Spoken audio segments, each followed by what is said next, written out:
untuk pedagang-pedagang tersebut ya harus segera diblokir ya, sehingga mereka tidak dapat melakukan perdagangan secara ilegal, akan diblokir dan tentunya akan diberikan sanksi ya bagi perusahaan yang melakukan transaksi tersebut. Baik, Prof. Ini artinya upaya law enforcement. Ini juga harus seimbang. Saya ke Mas Teguh lagi nih, Mas Teguh. Mas Teguh, kalau kita lihat nih ya, ada data yang dilansir dari Kata Data ya tahun lalu mengatakan bahwa jumlah pemain kripto Indonesia itu sebenarnya baru mencapai 1% dari total penduduk.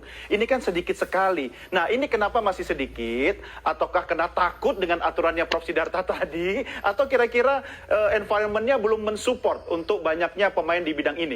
Kalau kita merujuk pada industri yang lain, industri kripto di Indonesia ini cukup berkembang pesat gitu. Kalau saya boleh membandingkan seperti industri bursa efek Indonesia gitu. Kita tahu bahwa mereka berdiri udah puluhan tahun yang lalu gitu, dan saya boleh sedikit berbangga bahwa industri aset kripto itu kita udah menyalip dari jumlah nasabah yang ada di bursa efek Indonesia gitu. Wow.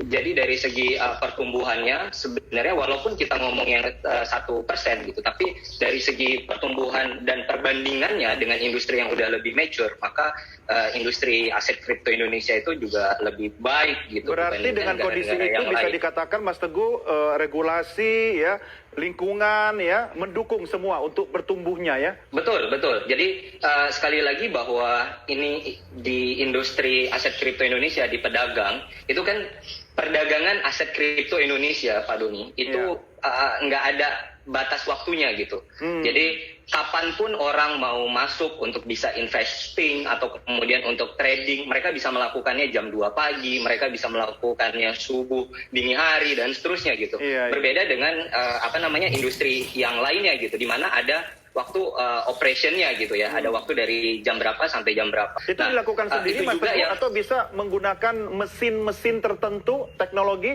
untuk melakukan perdagangan?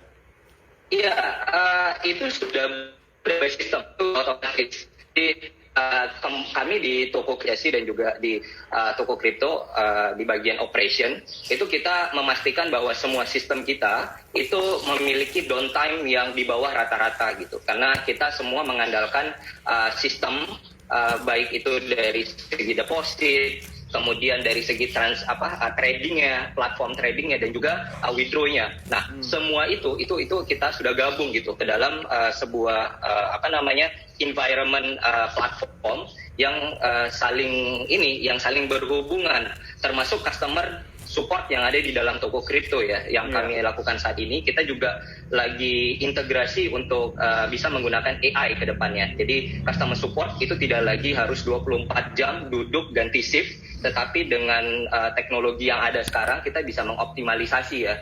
Jadi customer atau user itu dia membutuhkan pertanyaan apa, itu kita bisa support lah. Jadi itu yang kemudian membuat penetrasi dari industri ini bisa berkembang lebih cepat lagi. Termasuk satu hal lagi kalau saya boleh tambah ya.